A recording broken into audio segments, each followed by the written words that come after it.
Bonjour Japan Expo, comment ça va? Aujourd'hui, conférence hommage à Bushi Terasawa. Et pour m'accompagner sur scène, enfin c'est même moi plutôt qui les accompagne, j'ai envie de dire des gens, oh là là, moi je les aime tous. On va commencer avec Loud, s'il vous plaît.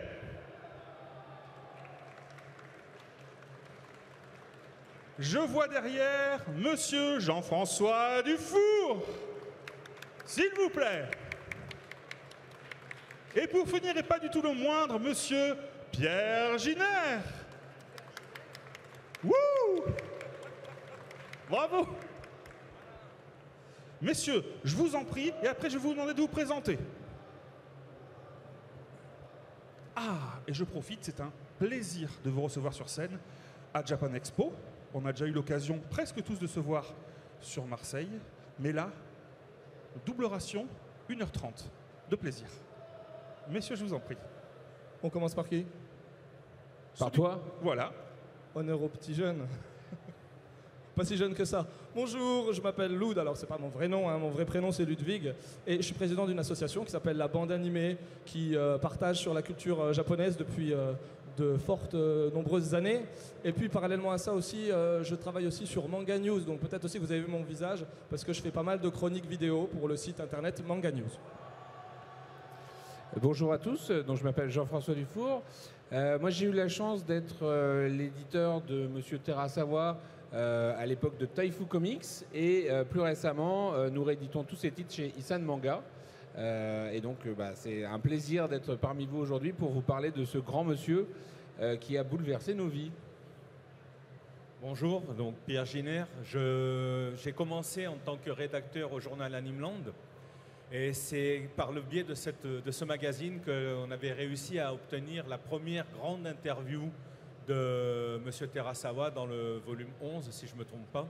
Et depuis cette époque-là, une amitié est née entre lui et moi et ça a continué jusqu'à ce qu'il nous quitte. L'objectif de cet hommage, évidemment, c'est de revenir sur sa carrière parce qu'elle est longue, elle est fructueuse. Commençons par le début, car toute histoire a un commencement. Bushi Terasawa naît le 30 mars 1955. Il est né seulement 10 ans après la capitulation du Japon. C'est pour un petit peu planter le décor. Dans le nord de l'archipel, dans une petite ville à l'époque de 117 000 habitants seulement, sur l'île d'Hokkaido. À l'adolescence, il a plusieurs passions, le cinéma, et il espère, pourquoi pas, devenir docteur, sculpteur. Pas particulièrement mangaka, car il a déclaré que pendant sa jeunesse, il n'aimait pas vraiment ça. 1975, environ, il a une vingtaine d'années, et c'est le moment où il va découvrir le manga. C'est la fin de ses études, il rate son examen d'entrée à la faculté de médecine, et il hésite entre plusieurs voies. Comment, messieurs, s'il vous plaît, découvre-t-il le manga? Un concours? Oui, un concours, on peut gagner des sous. Exactement. Donc il se dit, pourquoi pas, on va tester. Et à l'époque, il cherche beaucoup de dessinateurs. Et c'est vrai que le manga est déjà dans un simili âge d'or au Japon, même s'il le connaîtra vraiment dans les années 80. Mais dans les années 70, c'est déjà pas mal. Oui, mais en plus, c'est la grande époque de Tezuka et d'Ishinomori. Donc, il y a des grands titres qui passent à l'époque. En parlant aussi, il faut savoir, M. Terasawa plaisantait toujours en disant, vous savez, à Osaka, il neige 3 mois sur 12, donc comme on n'a rien d'autre à faire, on dessine. Donc, il y a énormément de dessinateurs qui viennent d'Hokkaido en plus.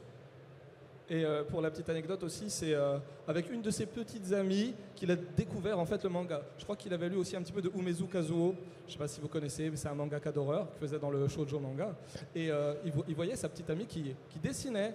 Et puis quand il regardait un petit peu les planches, il disait franchement, je peux faire aussi bien, voire même peut-être mieux. Et c'est comme ça aussi qu'il s'est rendu compte qu'on pouvait faire des concours. Avec des concours, on pouvait gagner de l'argent et puis pourquoi pas en vivre. Donc il n'est pas particulièrement rentré dans ce métier par passion. Non, c'était une façon pour lui de gagner de l'argent. Oui, tout à fait. C'était pour gagner sa vie. Et puis la particularité aussi, c'est que il n'a pas commencé sur du manga pour garçons, pas du shonen manga, mais du shoujo manga. Apparemment, c'était quand même plus simple de démarrer sur du shoujo manga à l'époque. Il y a plein de grands noms qui ont commencé par le shoujo manga, que ce soit Chiba Tetsuya, Leiji Matsumoto. Matsumoto Leiji. Et lui, il a commencé avec du shoujo manga. Et on a quelques planches à vous montrer. Suspense. Ah bah c'est le générique ça. Ah bah c'est ça. Bon, on va peut-être pas le regarder parce que on l'a déjà entendu en fait. C'est vachement bien comme planche de manga. dis-moi. Voilà, du shoujo. Ah.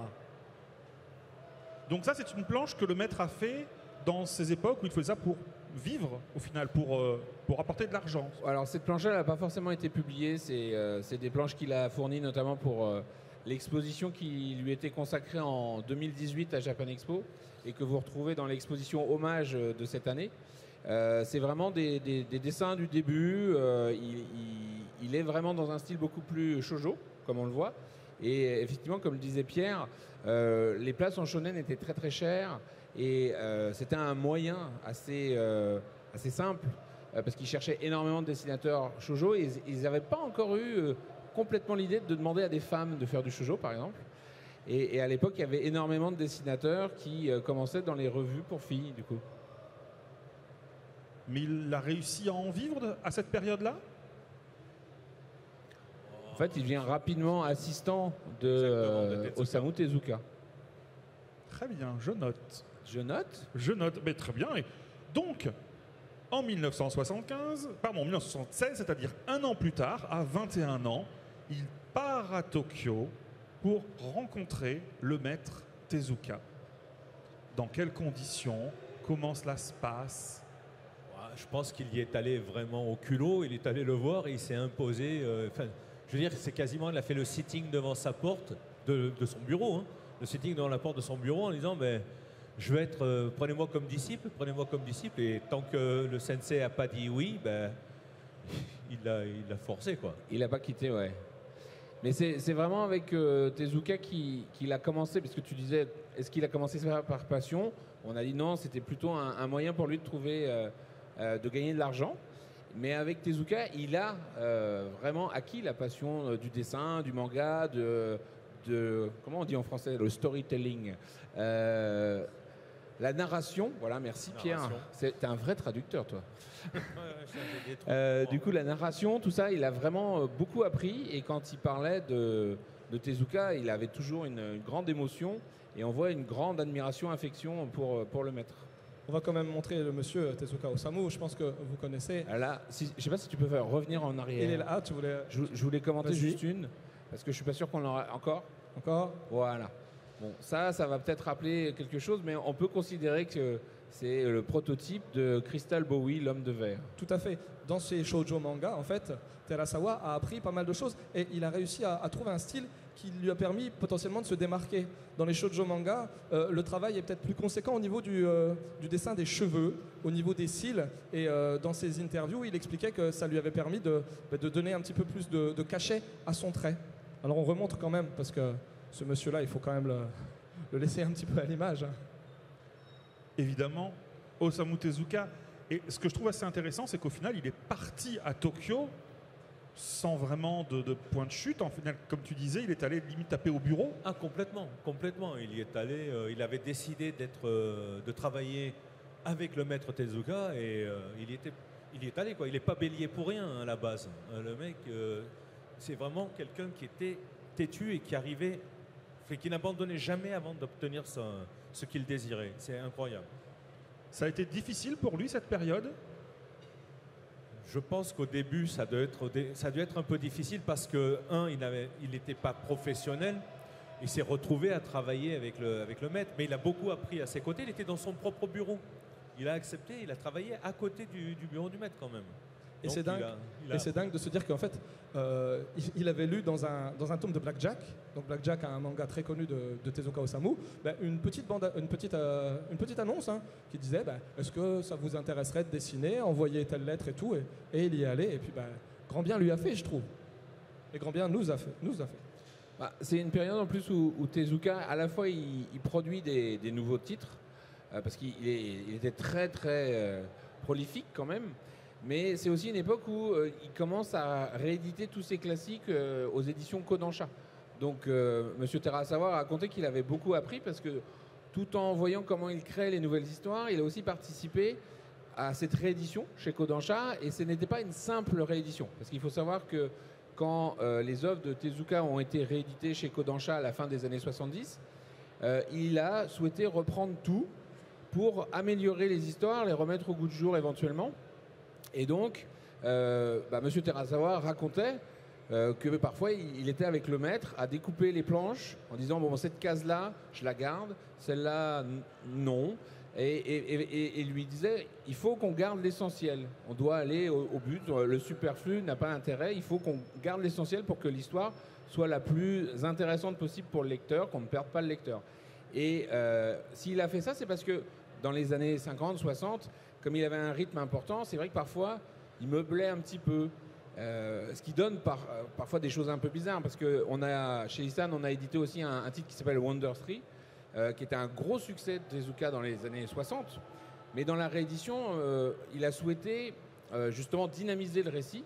Et donc parfois, il y a des personnages qui apparaissent, qui ont l'air ultra importants, mais comme il a un peu réduit, 3 pages après, ils sont déjà plus vivants, quoi. Donc c'est intéressant justement de voir ça, parce qu'il avait vraiment cette hantise de rester moderne, de plaire au public, de garder son talent au goût du jour. Il apprenait beaucoup de choses.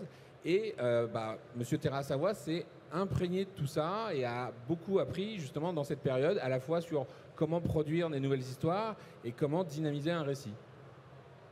Et ce, malgré le fait que Tezuka Osamu, lui, il gardait la main mise sur les personnages. Son équipe d'assistants, c'était plutôt pour tout ce qui était décor qu'ils étaient là. Et il y a des titres que l'on peut connaître sur lesquels Bishi Terasawa a travaillé chez Tezuka. Il a travaillé notamment sur Blackjack. Donc ça, c'était une publication en cours. Il a travaillé sur... c'était quoi? C'était l'Oiseau de Feu, Phoenix, sur lequel il a travaillé également.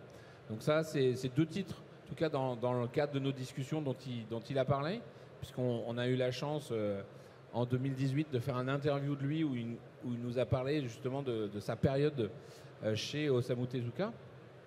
Il a cité ces 2 titres notamment. Après, je pense que globalement, les assistants, ils touchaient à un moment donné un petit peu à tout, parce que parfois, ils devaient rendre 7 chapitres dans le même mois, Tezuka. Ah oui, non, mais c'était une machine de travail. En fait, il acceptait tout. Il acceptait tout parce que, bon, je pense qu'à l'époque aussi, le studio, l'animé lui coûtait énormément d'argent.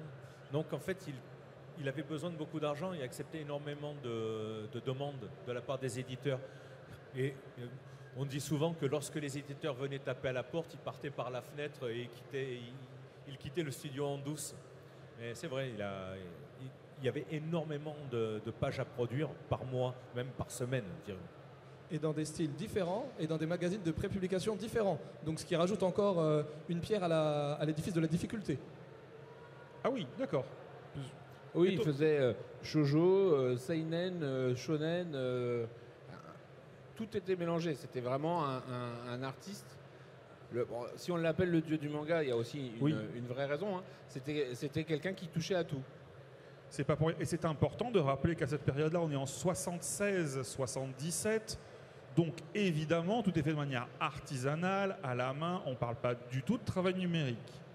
Oui, quand je dis découper les planches, c'est avec des ciseaux, effectivement. C'est un rappel pour les plus jeunes, peut-être, qui sont ici et qui n'ont connu que cette méthode de travail. Mais tout le monde est jeune ici, regarde.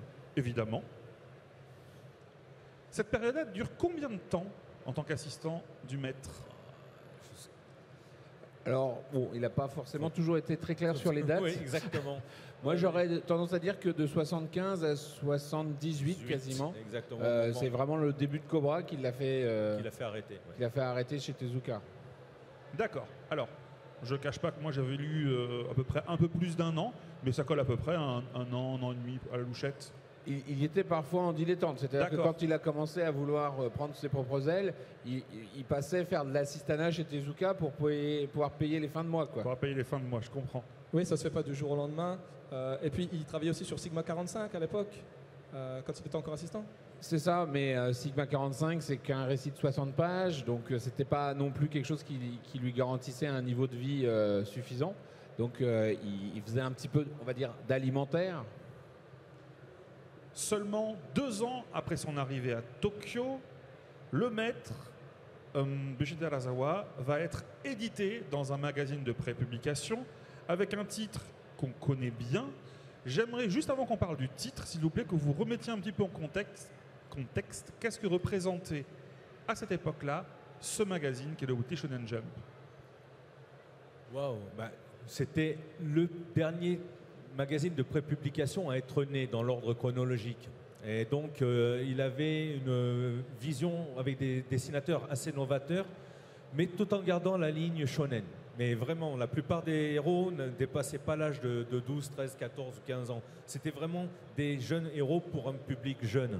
Et c'était déjà un magazine qui avait des gens comme Gonagai, des gens issus du Gekiga, qui étaient assez nombreux et dont la renommée permettait à Jump de s'en sortir. Un titre qui était assez important à l'époque, c'était Ring Nikakero, voilà, je vais y arriver, de Masami Kurumada. Mais Jump, à ce moment-là, n'est pas le leader, n'est pas la méga star qui sera dans les années 80 avec toutes les séries qu'on a connues au travers de leurs adaptations, notamment que ce soit Saint Seiya, Hokuto no Ken, Dragon Ball, je ne sais pas si on connaît, mais dans les années 70, c'est un peu le challenger qui monte. Oui, et surtout, il faut savoir que ça a été créé, en fait, le magazine Shonen Jump, au tout début de sa création, ça devait être la version shoujo manga des éditions Shogakukan. Parce que Shogakukan a créé la Shueisha.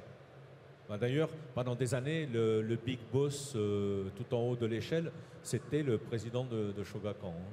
Donc, ils ont créé ça pour avoir une catégorie de shoujo manga chez Jump. Mais ils ont rapidement pris le pas et ont eu leurs propres œuvres shonen. Le leader à cette époque-là des magazines de prépublication, c'était sans doute le Shonen Magazine, qui commençait aussi à réorienter, à transformer un petit peu le shonen, avec un shonen qui pouvait toucher un peu plus de personnes. Alors je vais surtout parler de 2 auteurs du moment. C'était Takahashi Hiromiko, la créatrice de Urusei Yatsura, Lamu, ensuite Maison Ikoku, Ranma Mi, ça c'est des titres que vous connaissez certainement. Et puis aussi Adachi Mitsuru Adachi qui a créé Théo là-bas de la Victoire Touch, où on commence à avoir du shonen et qui plaît aux filles. Et c'est vrai que même si le Weekly Shonen Jump commençait à grandir, à avoir une cote de popularité de plus en plus importante, il sentait bien qu'il fallait aussi parfois essayer de renouveler les séries. Et tu parlais de côté novateur, c'était tout à fait le cas. Tout à fait. Donc, prépublication dans un magazine qui monte, une série qui est devenue culte, et pourtant ça ne fait même pas 20 tomes au Japon. Cobra, c'est une série complexe, complète. Il a dit Cobra, hein. Je peux lancer la On slide. a Cobra. Voilà. Avec beaucoup de secrets. Pouvez-vous, s'il vous plaît, nous parler de cette série culte? Waouh. Déjà, Cobra, on a le temps. Le personnage lui-même, le personnage de Cobra était une des premières révolutions dans Shonen Jump. C'est-à-dire, comme je l'avais dit au début, un peu précédemment, la plupart des héros étaient tous des jeunes enfants. C'était des adolescents pour un public d'adolescents. Cobra est le premier personnage de Jump qui soit adulte. Déjà dans un univers qui ne soit pas notre planète. Avec des références à l'époque de western et tout ça. Donc bref, c'est un personnage plus occidental dans sa manière d'agir qu'un personnage typiquement konjo japonais, et yujo comme ils ont dans les shonen. Et ça a été au début assez difficile pour lui, c'était un challenge. Jump ne voulait pas de personnage aussi adulte. Et pourtant, avec son tanto de l'époque, sa manager de l'époque, ils ont réussi à imposer le personnage de Cobra. Et je crois qu'il a eu du succès plutôt assez rapidement. Enfin, M. Terasawa a toujours considéré qu'il avait un succès suffisant pour que la série dure 20 tomes. Mais il n'a jamais été le manga préféré de Jump parce que dans ces magazines-là, il faut savoir que chaque semaine, on demande aux lecteurs de voter pour leur série préférée. Et les séries qui n'auraient pas suffisamment de suffrages, eh ben, elles sortent du magazine. Donc c'est pour ça que parfois on a des séries qui font qu'un seul tome, voire même moins. Et Cobra, lui, ce que disait Wichi Terasawa, c'est j'ai toujours été suffisamment populaire pour continuer, mais il y avait toujours plein de gens au-dessus de moi. Et effectivement, là, on voit sur cette couverture-là de 1978 qu'il y a le leader à l'époque, Lee Nikakero, qui cartonne. Par rapport à ça, deux références, est-ce que vous les voyez? Une d'un film américain et une du cinéma français. Alors, cinéma français, est-ce qu'il y a des mains qui se lèvent? Oui, non, peut-être. Là, oui. c'est connu. Ah, c'est un peu connu quand même. Mais vas-y, je t'en prie. Mais le faciès de Kobura est fortement inspiré de l'acteur Jean-Paul Belmondo. Et c'est pas le seul. Ben, il était vraiment amateur de cinéma français. Et c'est vrai que dans Cobra, on retrouve Belmondo pour son personnage principal, mais il s'est aussi inspiré de Alain Delon. Pour sa version avant la chirurgie esthétique. Ouais. Avant la chirurgie esthétique. Les sœurs royales, les sœurs Nelson, je ne sais plus dans quelle version on est d'ailleurs. Elles, ce sont des actrices américaines. Donc c'est vrai qu'il amène des codes qui sont très éloignés du shonen des années 70 standard. Et c'est aussi en ça qu'il était un petit peu un ovni et qu'il s'est fait connaître. Et qu'il a quand même pu amener quelque chose de vraiment novateur, parce que le dessin de Cobra au début est un petit peu simplifié, mais rapidement, et il devient très seinen, tout en restant dans le Shonen Jump. À l'époque, dans le Weekly Shonen Jump, les trois styles de prédilection, c'était sport, combat et puis humour. Et c'est vrai que Cobra, lui, bon, on peut parler quand même de combat, il n'y avait pas de sport. Pour recontextualiser, des titres de l'époque qui ont marché un tout petit peu après Kobura, il y a Dr. Slump, et puis donc de Toriyama Akira, et puis il y a aussi Captain Tsubasa, Olivier Tom. C'est vrai que dans les classements, dans les rankings, il n'était pas forcément très très haut. Cobra, tu l'as dit, a apporté une touche seinénique, dirons-nous, et puis aussi une touche SFique, avec ici il y a quand même une énorme référence par rapport à une affiche de film très connue, Star Wars, voilà, tout à fait. Ah, j'avoue que je n'avais pas la ref, et là je la vois, elle est flagrante. Comment j'ai pas pu voir ça? Vous l'aviez vu? Moi, il n'y a que moi qui l'ai pas vu, j'ai compris. Bon. Et j'allais dire le Toby Rai. La frontispice, donc la page de chapitre est encore plus flagrante, parce qu'en noir et blanc, il a même les vaisseaux, il y a un perso qui ressemble presque à Dark Vador et tout ça. Mais c'est vrai que il est dans la mouvance. Star Wars est une révolution à cette époque-là. Hein. Je veux dire, ça a révolutionné le cinéma, la série télé, la bande dessinée. Et donc, effectivement, il essaye de surfer un peu dessus aussi. Il aimait la science. Hein. Il avait voulu devenir scientifique, médecin. Il aimait la science-fiction. Et lui, de son point de vue, et c'était pas forcément le seul à le partager à l'époque, la science, c'était un petit peu élitiste. Star Wars a permis de démocratiser la science grâce à la science-fiction et a permis à des millions de personnes, voire même maintenant des milliards, de découvrir un petit peu ce que c'était la science par le biais de la science-fiction. Et avec Cobra, il s'est engouffré aussi sur le même chemin. Y a-t-il d'autres références connues dans Cobra? On parlait western, hein. Western. Clairement, quand on parle de cinéma français et de cinéma occidental, je pense qu'il était un fervent fan de western. Exactement. Ou de films de science-fiction, par exemple pour le volume 5. Le volume que tout le monde connaît, en fait. C'est quoi le volume 5, Pierre? Rollerball. Sois plus précis. C'est le Rugball, donc l'épisode du Rugball. Et justement, dans la mouvance du film Rollerball, qui était à l'époque de Norman Jewison, je crois, qui avait vraiment révolutionné la SF futuriste d'un monde où il y a de gladiateurs et tout ça. Et d'ailleurs, ça a été très bien remis dans... Il a utilisé le baseball parce que aux États-Unis et au Japon, le baseball sont des sports communs. Et il a utilisé aussi, à mon avis, des grosses références à ce film. Et puis ce qui est marrant, c'est que en fait, comme son magazine, son manga n'était pas forcément toujours dans le top, souvent ses éditeurs lui disaient « Ah, ça serait bien que tu mettes un petit peu de sport, t'es pas capable de faire du sport, tout ça et tout, chiche !» Et ben voilà. Et comme par hasard, c'est vrai que les chapitres du Rugball sont ceux qui ont le plus cartonné au niveau du ranking du Weekly Shonen Jump. Ouais, clairement. Je crois qu'il y a d'ailleurs justement aussi sur cette période-là une anecdote intéressante sur les décors par rapport au Rugball, sur le fait qu'il était un moment où il n'avait pas beaucoup d'assistants et que donc il avait besoin de faire des décors moins développés. Voilà. L'avantage du sport, c'est qu'on fait des traits de course, on fait des traits de fuite, et ça donne de la vitesse et ça fait beaucoup moins de travail. Et puis on se retrouve dans un stade et au final, on n'a besoin que d'un background, enfin plus ou moins. Exactement. Et puis simple, tu fais une pelouse et puis voilà. Seulement 4 ans plus tard, en 1982, il a 27 ans et la série animée au Japon sort, ainsi que le film. Une série animée qu'on verra 3 ans plus tard en France sur Canal+. Alors, moi j'ai envie de faire un petit vote à main levée. Qui a découvert Cobra grâce à la série animée? Il y a beaucoup de mains levées. Pouvez-vous, s'il vous plaît, nous en dire plus sur cette série? Quand tu lèves la main, tu reviens au début du PowerPoint. Ouais, c'est pas ça, je voulais juste quand même, pendant qu'on parle de la série, Je me rappelle le mettre à 27 ans. l'opening, parce que bon, il est quand même cultissime, il est merveilleux.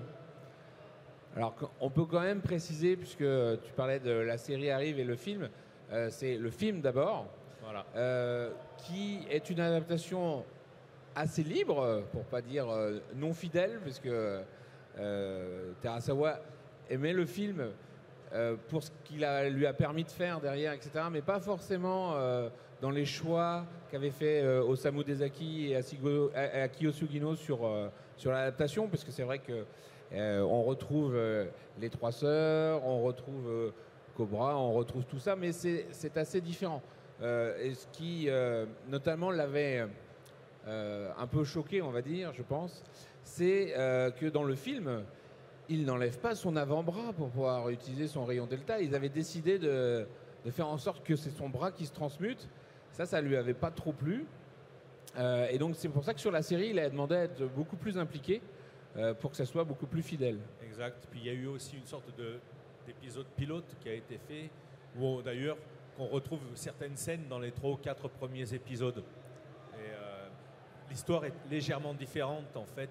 Le monde est dominé par la guilde et les gens en fait prennent Cobra pour le Messie en fait.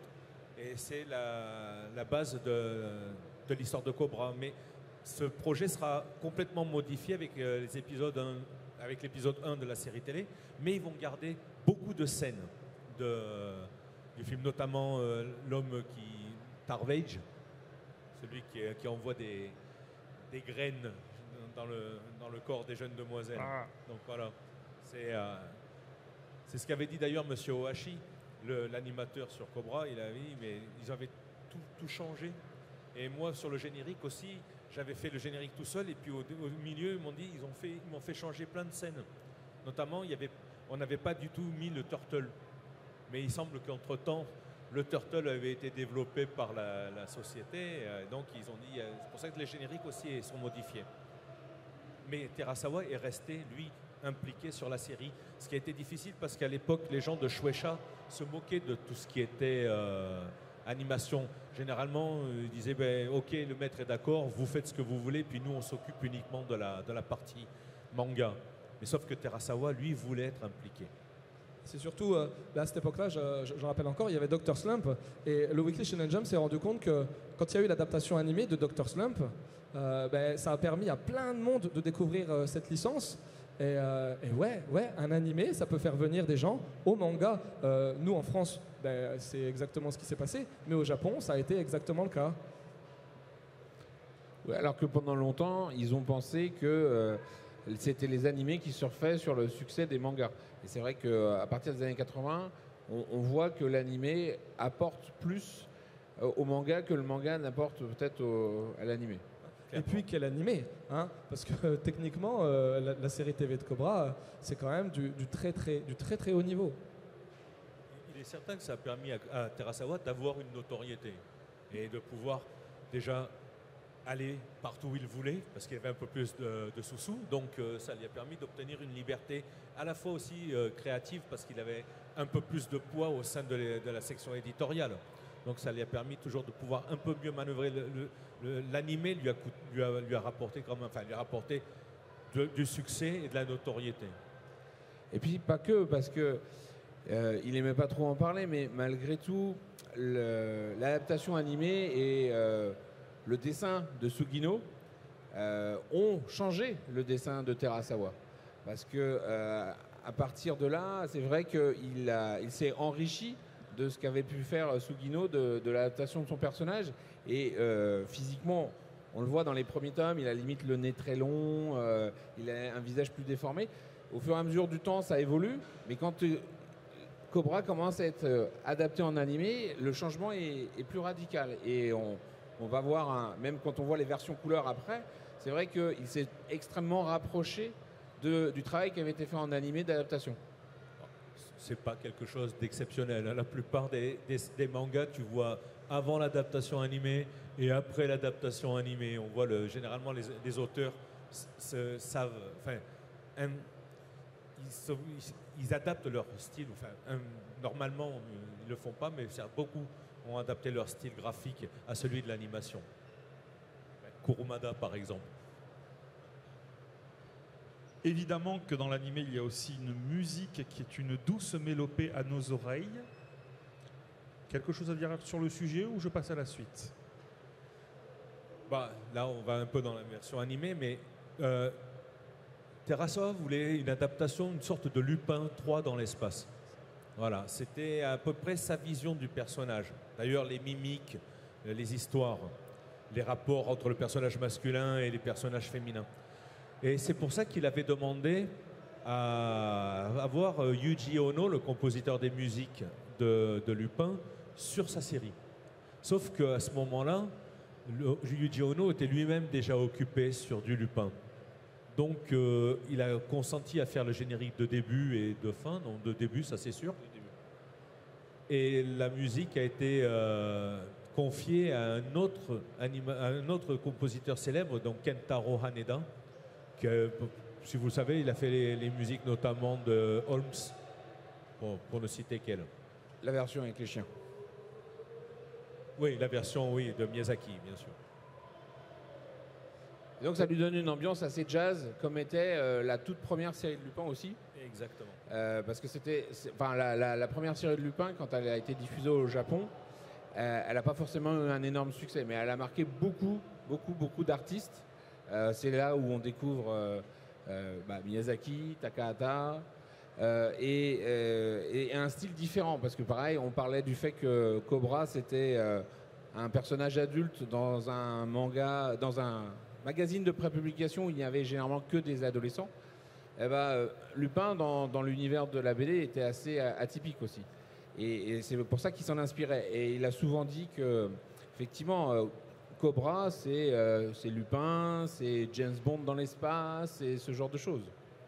Juste pour repréciser, un City Hunter, Nicky Larson, pourrait aussi être dans cette filiation avec ces héros qui sont à la fois hyper badass, qui sont capables de détruire toute une armée pratiquement en quelques coups, mais à la fois qui sont très nigauds et puis qui sont capables de se prendre les pieds dans le tapis et tomber. Et puis ne serait-ce aussi avec que les musiques. Bon, c'est vrai qu'avec Shiki Hanta, on est plus sur des musiques un petit peu city pop, mais cette ambiance un petit peu jazzy, on peut aussi la retrouver dans Shiki Hanta. C'est vraiment un savant mélange entre beaucoup de choses, que ce soit action, humour, jeune fille aussi. Oui, il ne faut pas oublier. Il ne faut pas oublier, c'est important. Oui, je crois qu'il aimait bien les femmes quand même. Apparemment. C'est dommage malheureusement qu'on n'ait pas actuellement quelqu'un qui aurait pu travailler sur l'animation. Je crois que M. Wada, qui est passé juste avant, a travaillé sur la série animée. Peut-être, mais c'est un secret que je vous dis, que si les dieux des plannings s'accordent, peut-être qu'avant la fin de la conférence, il y aura une surprise. Le maître a 29 ans, nous sommes en 1984 et c'est la fin de la prépublication de Cobra après 6 ans dans le Weekly Shonen Jump. L'année de ses 30 ans, en 1985, c'est la prépublication de Black Knight Bat. C'est donc moins d'1 an après la fin de Cobra. Il est à nouveau prépublié. Pouvez-vous nous parler de cette œuvre avec entre autres ce genre de planche qui vont être, comme disent les jeunes, game changers. Alors, là, on voit la toute première page dans sa toute première version de BAT, puisque Terasawa était en voyage, notamment aux États-Unis, et a découvert aux États-Unis l'Apple II à l'époque. Et il a eu la chance aussi de faire un petit passage chez les prémices de ILM. Et c'est vrai qu'il s'est dit, mais c'est extraordinaire, parce qu'aujourd'hui, on parle de PC, on parle de Mac, etc. Là, on est vraiment dans les prémices. Et l'Apple II, avec sa souris, avec tout un tas d'outils annexes, a complètement révolutionné la création graphique. Et Terasawa se rend compte qu'il peut faire plus. Bon, on voit avec la première planche de BAT qu'on est quand même vraiment encore au balbutiement, parce que pour arriver à faire une plage couleur comme ça, il est obligé de jongler. Il n'a que 8 couleurs, puisque c'est codé de manière restreinte. Là, je ne sais même plus s'il était en 8 bits ou s'il était qu'en 1 bit. Donc c'était vraiment très compliqué. Et donc en fait, il a plein d'astuces pour arriver à faire les mix. Et quand on regarde la planche d'origine, effectivement, pour faire du violet, il y a des petits points bleus et des petits points jaunes et des trucs comme ça. Donc c'est relativement intéressant. Et il va se lancer là-dessus quand BAT est prépublié dans Shonen Jump. Il a même droit à 3 pages explicatives pour expliquer au lecteur pourquoi c'est dessiné comme ça, parce que le pixel art aujourd'hui, on connaît le mot, mais à l'époque c'était tout nouveau. Et donc les gens de chez Shueisha lui disent d'expliquer comment il en est arrivé là. Et donc on a 3 pages justement où l'auteur explique la technique. Et c'est assez amusant parce qu'on est en 84, donc il en est même à expliquer ce qu'est une souris, parce que personne ne sait ce que c'est à l'époque. Et donc on a toute l'explication de comment il a fabriqué ça. Au final, sur BAT, il ne fera que 8 pages avec cette technique-là, parce que c'est extrêmement gourmand en temps. Et chez Shueisha, on a besoin de planches toutes les semaines pour pouvoir faire avancer l'histoire. Je vais faire une affirmation, arrêtez-moi si je me trompe. Est-ce que tu peux, s'il te plaît, Lou, de remettre la page de BAT? Parce que j'aimerais vraiment qu'on se rende compte d'une chose. Donc, comme on l'a dit, c'est du pixel par pixel. C'est la première fois que c'est prépublié en couleur. Et je vais vous faire la liste, si je ne dis pas de bêtises, mais arrêtez-moi, des mangas, mais aussi des BD qui ont été publiés avant en couleur. Fin de la liste. En tout cas, en couleur par ordinateur, rien du tout. Il y avait, par ordinateur. Voilà. Il y avait effectivement des pages couleurs quand même dans les autres, mais c'était de la peinture, de l'aquarelle, des choses comme ça. Mais par ordinateur, je ne sais même pas s'il y avait des BD qui avaient été faites par ordinateur à l'époque. Ça reste un grand flou. Monsieur Terasawa aime à dire que c'est une première mondiale. Généralement, ces éditeurs disaient plutôt une première au Japon, puisqu'ils étaient plus raisonnables. Ça, je ne suis pas assez calé en histoire de la BD mondiale pour pouvoir aller plus loin. Le temps et l'argent. La bande dessinée japonaise, le manga, bon, pour tout le monde, et c'est vrai hein, pour la majeure partie des mangas, c'est du noir et blanc. Pourquoi? Parce que c'est moins cher. Pourquoi? Parce que ça va plus vite. Lui, Terasawa, il a voulu essayer de prendre un petit peu plus de temps. Tu l'as dit, ce genre de planche, ça mettait énormément de temps. Il disait que, bon, pour nous, on se dit, travailler à l'ordinateur, ça va permettre de gagner du temps. Et bien là, c'était totalement le contraire. Ça mettait 4 fois plus de temps pour créer une planche. Donc voilà, c'est peut-être aussi à ce moment-là qu'il a créé son studio. Non, c'est un petit peu après. C'est après. Oui, Black Sheep a été créé après. Ouais. Voilà. Mais il avait peut-être aussi envie de se défaire des contraintes éditoriales. On le sent par la suite avec son studio. Et là, clairement, ça rentre pas dans le cadre. Ça rentre pas dans le cadre parce que de toute façon, c'était qu'un seul volume, Black Knight Bat. Alors Bat, il fait 320 pages. Oui, donc peut-être 2 volumes. C'est un volume et demi, grosso modo. Parce que la série n'a pas forcément connu le succès qu'il attendait. Il reprend pas mal d'éléments de ce qu'il avait mis dans Cobra. Il décide de faire une héroïne plutôt qu'un héros. Et il est dans un univers plus fantasy que science-fiction, même si en fait c'est de la fantasy au sens où il y a des monstres, il y a des chevaliers, il y a toutes ces choses-là, mais dans l'espace. Donc c'est un peu particulier. Le public japonais n'a pas vraiment adhéré à BAT. Et la série s'arrêtera voilà, au bout de 320 pages, donc je ne sais plus combien il y a de chapitres, qui n'ont été publiés que tardivement après. Mais par contre que Terasawa va reprendre dans les années 90 pour tout remettre en couleur. Et donc là, on voit la même page faite 12 ans plus tard, avec l'évolution technique qu'a connue l'ordinateur. Et donc, du coup, on se retrouve avec vraiment une version toute colorisée, mais d'une qualité assez exceptionnelle. La particularité d'ailleurs de BAT, c'est qu'au Japon, il ne colorisera au final que quasiment la moitié. Il va faire 180 pages colorisées en 1996. Et les autres histoires sont inédites au Japon, puisqu'elles ne seront colorisées que plus tard pour le numérique, mais qui ne verra pas le jour au Japon, plus que ça. Et donc, en fait, elles existent en France. Dans l'édition qu'on a sortie chez Isan Manga, on a la version toute en couleur, mais elles existent nulle part ailleurs. Et du coup, en ça, M. Terasawa était extrêmement fier du travail qu'on avait pu accomplir.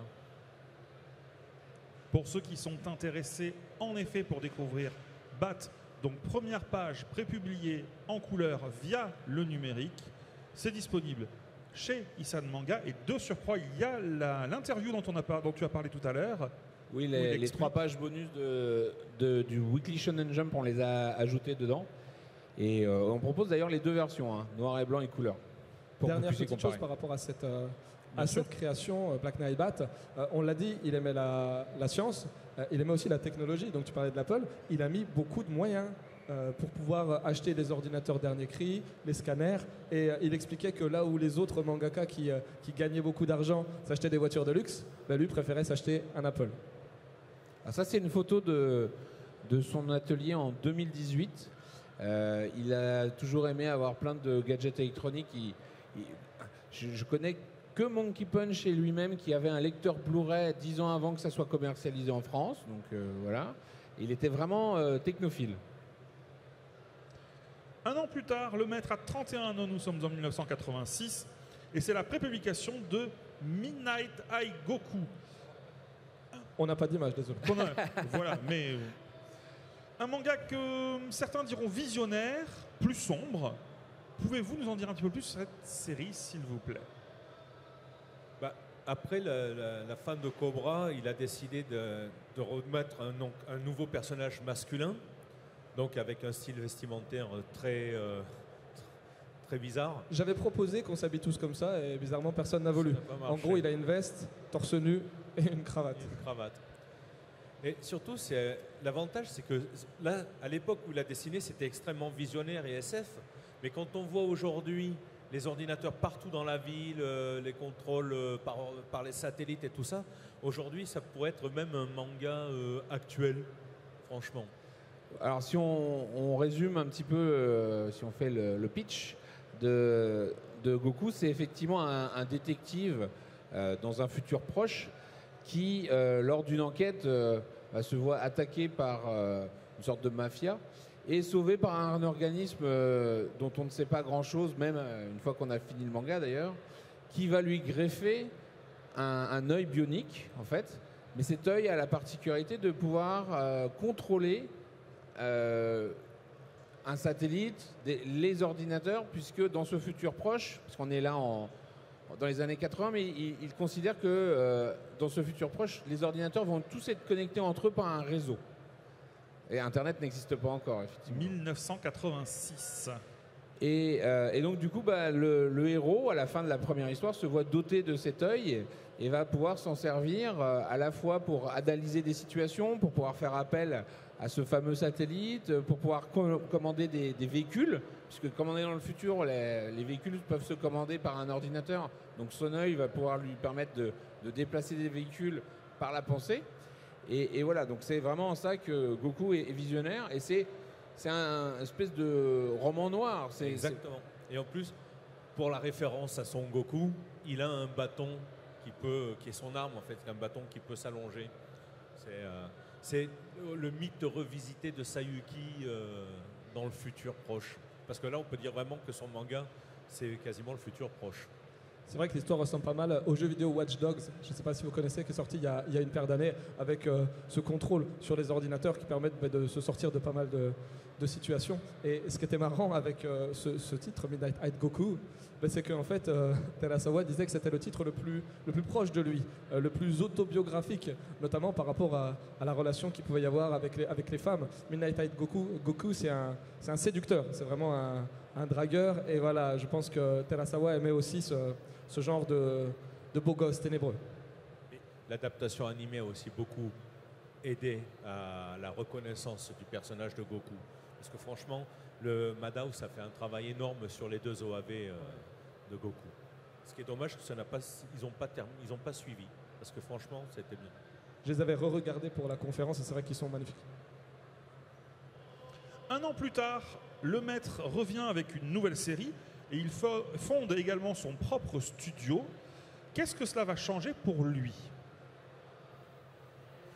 Déjà, la plupart des mangaka fondent leur studio depuis longtemps. Nagaego est Dynamic, et Bird Studio et Toriyama. Tous ces gens-là font pour deux raisons. Essayer déjà de se libérer de la contrainte des éditeurs, les contraintes éditoriales, et de pouvoir aussi avoir des droits sur leurs œuvres un peu plus rapidement. Et ce qui va se faire avec Terasawa lorsqu'il va créer Black Sheep. Du coup, simplement pour revenir en arrière, sa relation avec Shueisha, elle a pris fin avec Bat. Goku, lui, va être édité chez Comics Burger, qui est donc dans une autre maison d'édition. Et rapidement, en fait, Terasawa en a marre d'être limité. Et donc, il voit, avec la création de ce studio-là, un moyen d'être indépendant et de faire vraiment ce qu'il veut. Il y a ça aussi, puis il y a tout simplement le fait que ces titres ne collent pas forcément avec la demande du moment. Et où est-ce qu'on met ça? Est-ce qu'on met ça dans les shonen? Pas trop. Dans les seinen, ça colle, mais pas tant que ça. Donc voilà, quoi de mieux que de créer un studio pour pouvoir avoir des titres singuliers. Comme dans les années qui suivent, par exemple. Je crois qu'il veut parler de Takeru. Alors, moi toi non? Moi non. Moi pas pour l'instant. Ça te dérange? Je le range. Mais on en reparlera tout à l'heure. Entre 34 et 35 ans, le maître va diversifier son travail. Il va un petit peu toucher à beaucoup de choses, comme du storyboard de jeux vidéo. Il réalise des costumes, il réalise des films promotionnels ou des pubs. Il fait beaucoup de nouveaux projets. Mais dans cette période, ce qui m'intéresse, c'est entre 91 et 97. On a déjà eu l'occasion d'en parler sur Japan Expo, où j'ai déjà cru entendre que parfois c'était difficile d'avoir des invités japonais parce que c'était pas obligatoirement quelque chose qui était très courant pour eux de quitter le Japon. Ça, c'est des choses que j'ai entendues ces dernières années. Entre 1991 et 1997, le maître se rend dans beaucoup de conventions, par exemple en 91 à Angoulême, 91, 92, 95 Comic-Con de San Diego, en 93 au Salon de la BD de Barcelone et de Hong Kong, encore dans diverses dates. Est-ce que le maître est un pionnier, un explorateur, à une époque où les Japonais ne quittaient pas particulièrement l'île? Eh bien, donc pour en revenir au sujet précédent, le fait d'avoir fondé son propre studio déjà lui permettait d'obtenir une certaine liberté par rapport aux contraintes éditoriales. Donc si par exemple en tant que freelance et en tant que publier son manga dans un magazine, l'éditeur peut lui dire non, tu ne peux pas partir, tu vas être en retard, tout ça, il n'y a pas de promotion. Donc lui, il faisait tranquillement ce qu'il avait besoin de faire, grâce avec son studio, et il partait voyager. Moi, j'ai eu la chance de m'occuper de lui en 93 au Salon de Barcelone.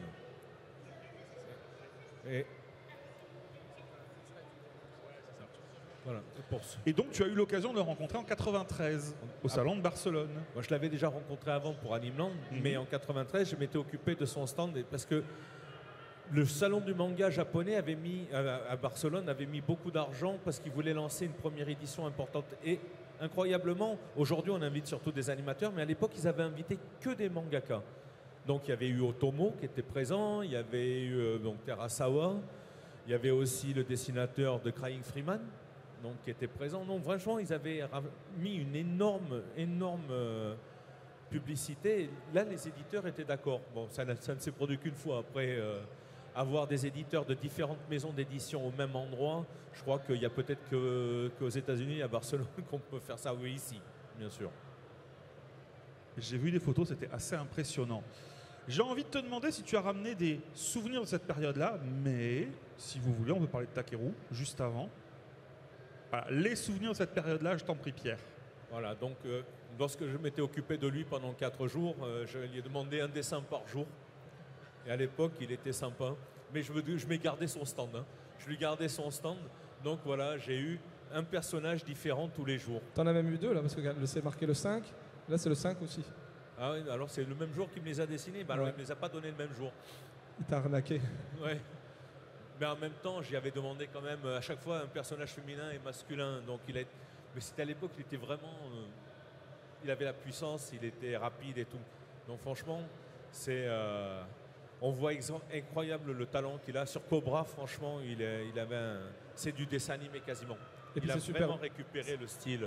C'est super beau cette hybridation des 2 dessins qui arrivent à se mixer. Ouais. Et ce qui est impressionnant, c'est que les dessins sont magnifiques, mais il n'y a pas énormément de traits en vérité sur les visages. Hein. En fait, non, il dessinait, il mettait quasiment jamais de traits au crayon au début. Il y allait direct. En même temps, il les a dessinés tellement de fois que je pense qu'il n'y a pas de souci. Magnifique. On a pu voir les 4. Alors peut-être que j'en ai zappé une, mais j'ai peur de. Oui, il y en manquait une. Désolé. Vraiment. Donc je note. Donc le tip, c'est quand on reçoit un auteur de lui demander un dessin par jour. Voilà, Jean-François, si ça marchait comme ça. Si ça marchait comme ça. Non, parce que bien, mais les temps ont changé. Hein. Ah oui, maintenant Jean-François, c'est 2 dessins par jour. Le maître a 37 ans, nous sommes en 1992. On a pu voir que déjà il a fait un premier test de colorisation numérique sur BAT. Et cette fois-ci, le maître vient avec son 5e manga, Takeru, 7 ans après BAT. Ça y est, enfin la slide. Enfin, pouvez-vous s'il vous plaît nous expliquer la particularité de ce manga? Il est tout en couleur. Il est dessiné par ordinateur. Et donc, on peut considérer que c'est le premier manga dessiné par ordinateur au monde, hein, parce que pour le coup, on n'a aucun autre manga. Voilà. Et l'avantage de Takeru, c'est qu'effectivement, l'ordinateur a bien progressé et que c'est devenu un outil qui aide le maître. Alors qu'avant, c'est vrai qu'il avait envie que ça l'aide. Il voyait qu'il pouvait faire plein de choses, mais c'était quand même limité par la puissance, par les effets qu'on pouvait générer, etc. Et là, on se retrouve vraiment avec un test, on pourrait appeler ça un test, mais d'une ampleur phénoménale, parce que tu parlais d'Animeland, on voit sur la slide suivante un dessin qui a fait la couverture. Ah, non, celle d'avant. Celle-là. Celle-là, ça c'était la couverture d'Animeland, justement. 11, voilà, c'est ça. C'était la couverture. Qu'il a fait quasiment spécialement pour Animeland en fait à l'époque. Quasiment, oui. Il l'a terminé en fait. Et qui, cet Animeland proposait quelques planches couleurs de Takeru pour montrer la révolution que pouvait être le manga numérique en couleur. Voilà. Ça, Takeru, c'est une histoire assez sympathique avec un mix, encore une fois, il adore tous ces mix de science-fiction, de fantasy, on ne sait pas quelle époque on est, on ne sait pas si on est dans le futur, dans le passé, etc. Ça pourrait commencer par il y a très longtemps dans une galaxie lointaine. Très lointaine. Et voilà, et il va pareil avoir un petit truc. Donc là, Takeru, la particularité, c'est que le héros est capable de mixer en faisant des incantations différents kanji pour pouvoir utiliser ça comme des armes. Et du coup, ça bénéficie de tous ces aspects, des effets spéciaux numériques qu'il est capable de faire, qui lui donnent un style que personne n'est capable d'avoir à l'époque. Oui, très très précurseur parce qu'il faudra attendre pas mal d'années après.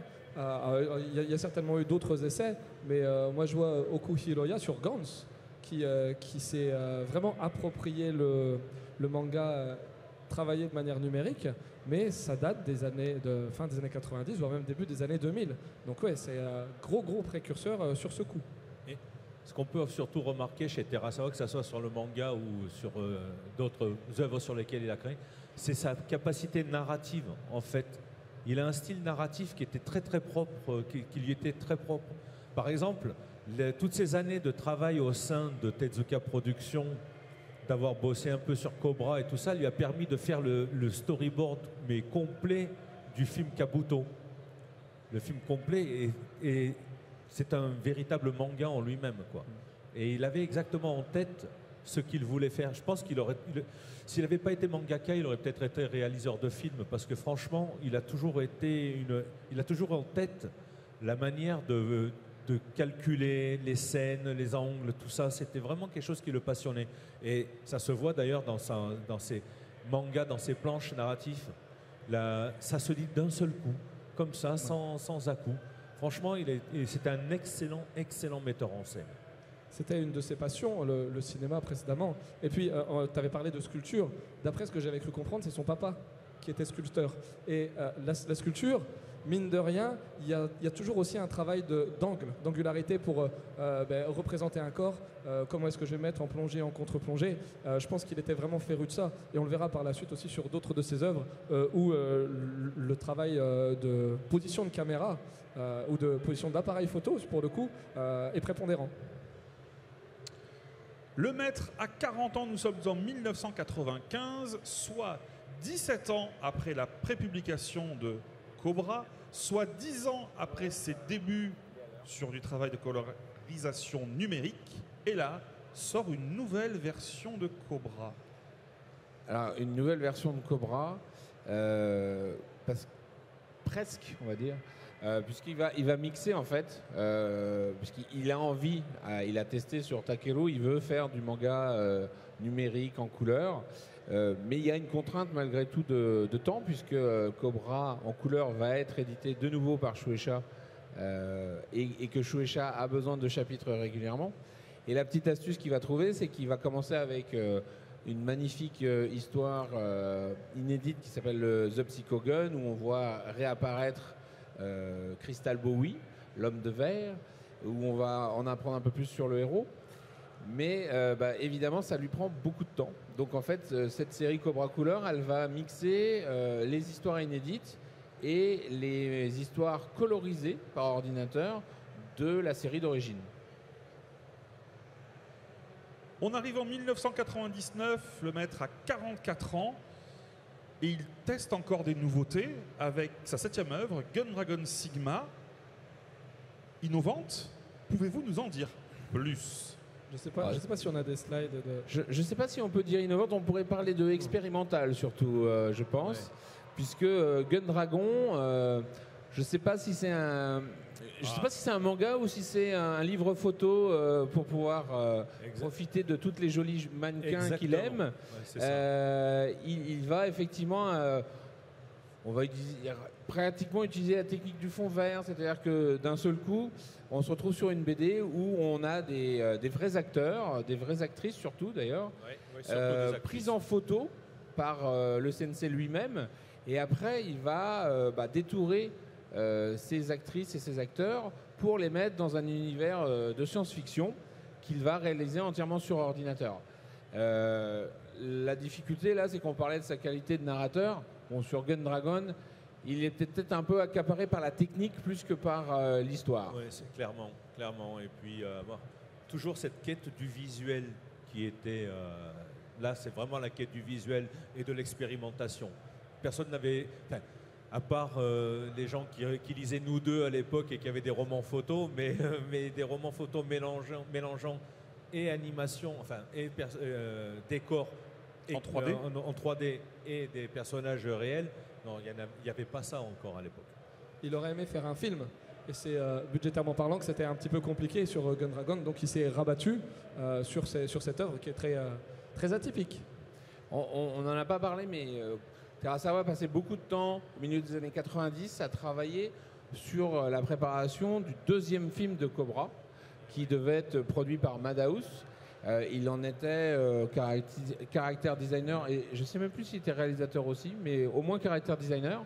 Il a fait tout ce qui est caractère 7T, etc. C'est un projet qui lui a pris beaucoup de temps, où il avait envie de justement passer un peu plus derrière la caméra. Et malheureusement, le projet ne verra jamais le jour, en fait. Donc c'est vrai que Gundragon, on a un peu l'impression que c'est j'ai raté un rendez-vous, je vais essayer de faire quelque chose qui s'en approche, mais la difficulté du cinéma, que ce soit le cinéma d'animation ou en prise de vue réelle, c'est les budgets que ça entraîne, c'est les équipes que vous devez mettre en place. Donc là, avec Gundragon, Sigma et Gundragon 2, on a une approche, mais à moindre coût, on va dire. Exactement. Et en plus, visuellement parlant, c'était pour lui, c'est intéressant, les groupes de rock, par exemple, et tout ça, les ninjas, tout ça, lui donner une importance graphique, ça lui donnait une liberté graphique qu'il a toujours aimé. C'est vraiment quelqu'un qui était vraiment innovant. Il y a un mot qui pourrait caractériser Terasawa Buichi, c'est innovant, tout le temps. Feignant, mais innovant. C'est comme tu l'as dit, Lud, tout à l'heure, il investissait énormément au final dans les nouvelles technologies, ce qui lui a permis de tout le temps tâtonner. Est-ce qu'il n'était pas un peu trop en avance sur son temps? Sur Gundragon, clairement, parce que la technologie numérique, notamment il a fait beaucoup de personnages en 3D, etc., mais en fin des années 90, le résultat est quand même pas du tout à la hauteur des standards d'aujourd'hui. Alors que quand on regarde par exemple le Cobra Couleur, qui lui est même plus ancien, puisqu'on parlait de 1996, le Cobra Couleur n'a pas vieilli. Alors que Gundragon est vraiment ancré dans une époque différente de la nôtre. Le travail du maître est vraiment un travail qui a enfoncé des portes qui étaient totalement fermées, même j'ai envie de dire qui n'existaient pas. Et pour vraiment en profiter, je trouve qu'il faut le remettre en contexte. Ça donne encore plus de saveur à ses œuvres. Mais surtout, il s'est retrouvé à un moment où l'ordinateur était à ses débuts. Il n'avait plus d'assistants, parce qu'il n'y avait pas d'assistants formés à ce genre de choses.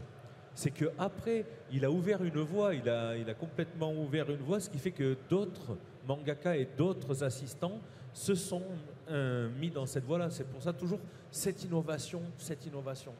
Mais il était plus pionnier et les autres étaient des suiveurs. Et ça se voit encore aujourd'hui d'ailleurs. Le maître a 47 ans, nous sommes en 2002 et Bushi Terasawa révélera souffrir d'une tumeur au cerveau depuis quelque temps. Les traitements et les opérations qui suivront le laisseront malheureusement diminuer. Malgré tout, il va continuer son travail sur de nombreuses œuvres, ce qui, en tout cas de mon point de vue, n'entachera pas du tout la qualité, mais peut-être plus la quantité de son travail. Il a malgré tout continué à venir rencontrer son public, par exemple en France en 2006 à Monaco. Il aurait dû être présent en 2018 sur Japan Expo, mais pour des raisons de santé, il n'a pas pu venir. Jean-François, tu as eu l'occasion d'aller le voir directement chez lui. Est-ce que tu peux nous parler un petit peu de ce moment et de comment cette rencontre? C'est assez difficile parce qu'on sentait, suite à tous ces problèmes de santé, qu'il avait toujours la même vivacité d'esprit, mais que c'était son corps qui lui faisait défaut. Et on sentait une frustration quand même chez lui de tout ça, parce que c'était vraiment un artiste extrêmement dynamique. On parlait de ses voyages, il adorait aller s'enrichir d'expériences à l'étranger, etc. Et sa santé et ses problèmes ont tout arrêté en fait. Exactement. En fait, le plus dur pour lui, c'est qu'il ne pouvait plus quitter son bureau. Il était enfermé dans son propre corps et dans sa propre maison. Et même si l'esprit était toujours là et l'envie de créer des choses était là, malheureusement, il était diminué par la maladie.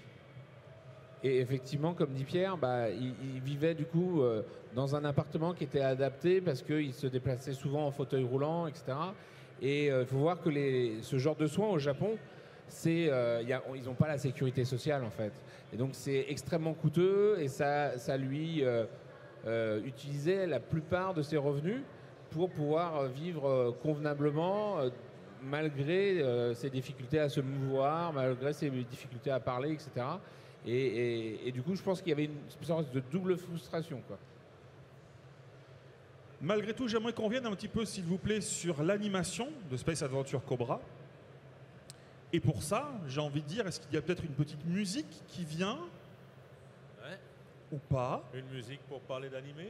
Peut-être. Non, tu sais, pourquoi pas? Ou pourquoi peut-être quelqu'un qui pourrait nous parler de l'animé Cobra? Pourquoi pas? Donc ça veut dire que les dieux sont là aujourd'hui et qu'il y a quelqu'un Espérons qui que sera là pour ça? les dieux des plannings, est-ce que les dieux des plannings sont là? Ben, pose-lui la question. Alors, est-ce que monsieur Takuya Wada est là? S'il vous plaît, du bruit pour monsieur Takuya Wada.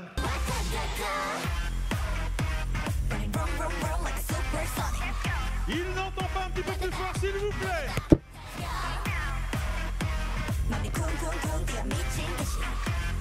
Monsieur Takuya Wada.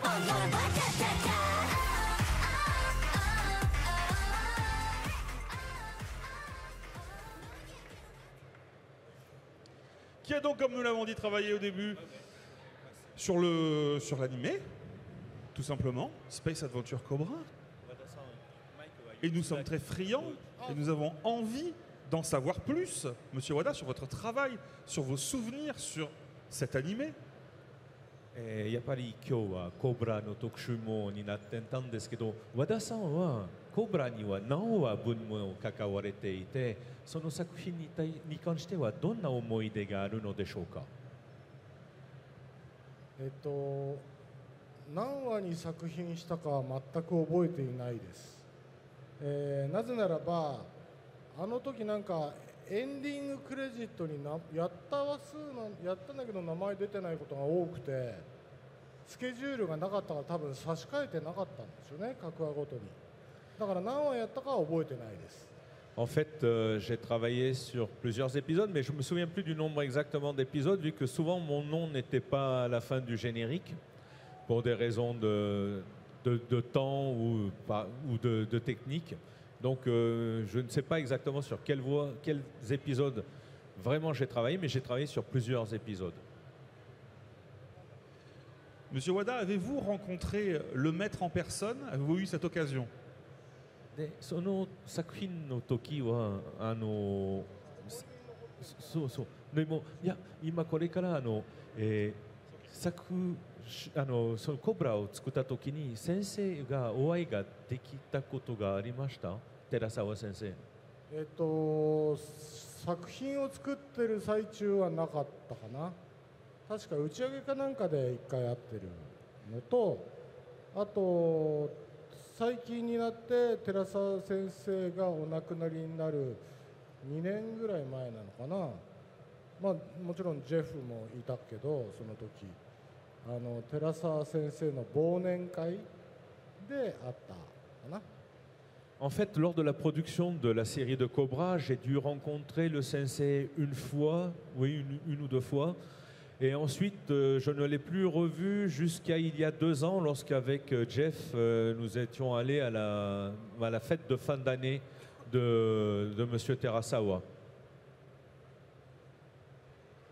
En France, l'animé a vraiment marqué une génération. On l'a vu tout à l'heure, énormément de gens ont découvert le travail du maître grâce à cet animé qui était pour nous, je n'ai pas peur de le dire, révolutionnaire, que ce soit dans l'animation, dans la musique, dans le contenu. Est-ce qu'au Japon, il y a cette même sensation?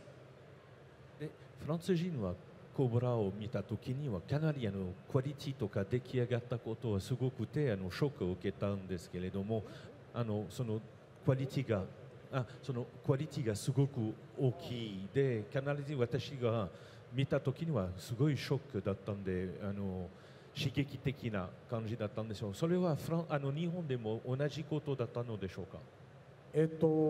僕が参加したのは最初のコブラ、日本のタイトルでスペースコブラっていうタイトルの、作品で、その作品っていうのは、イタリアと日本の合作だったんですね。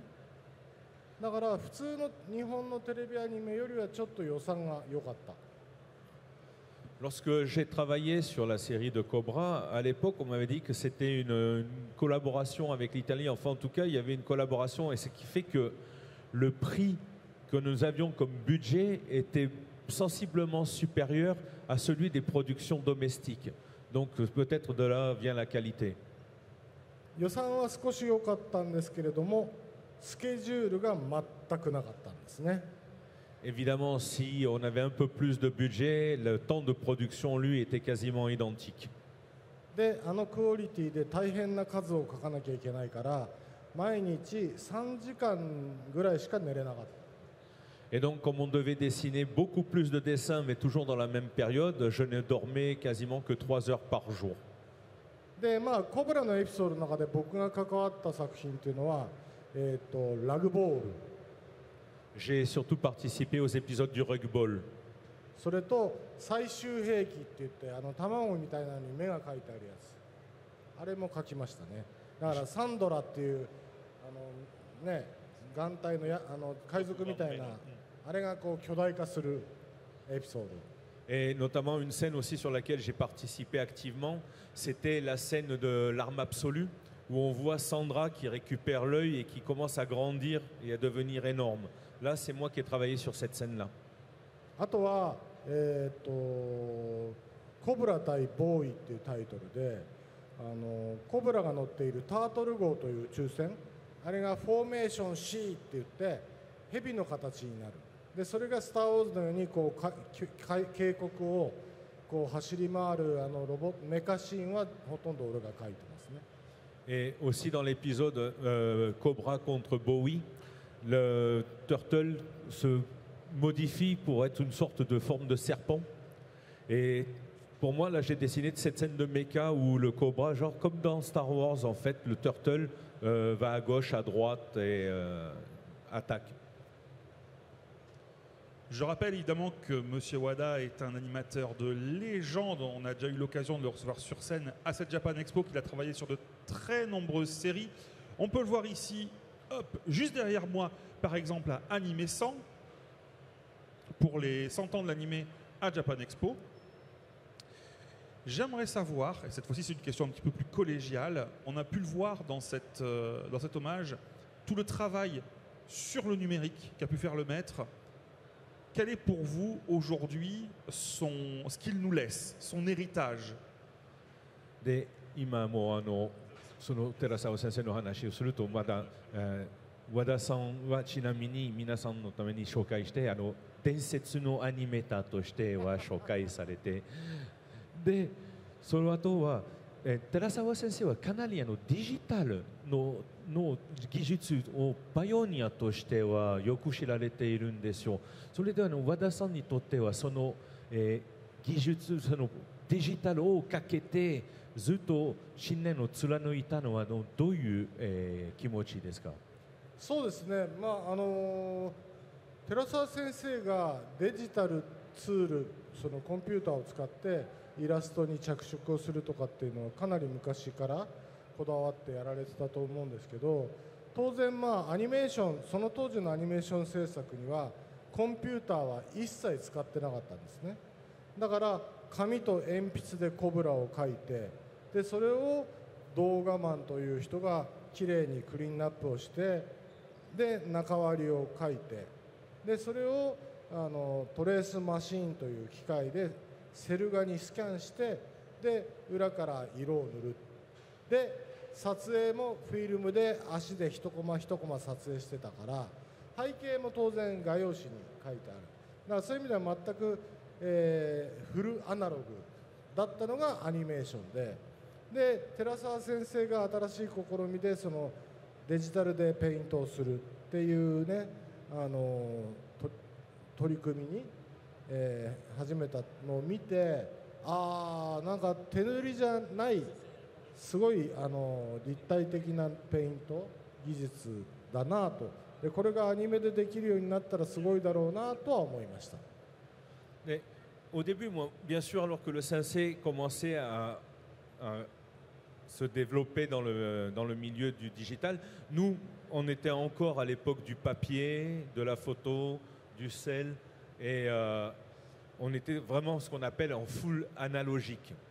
Mais personnellement, lorsque j'ai vu que le sensei commençait à vraiment obtenir de superbes résultats avec l'ordinateur, je me suis dit qu'il y aurait des changements qui allaient venir, que je trouve que sa persévérance pour continuer dans ce milieu a été un des points principaux du fait de l'évolution vers le digital de tous les milieux. 全然話変わるんですけど、今気づいたんですけど、なんでみんなコブラの T シャツ着てて、私には教えてくれなかったんですか？ドレスコードがあるんですね。Là, je change de sujet, mais je m'aperçois que tout le monde a un t-shirt Cobra, sauf moi.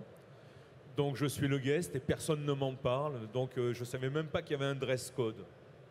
私だけキスなんですけど。Voilà. Pourquoi il n'y a que moi qui ai un t-shirt de Kiss?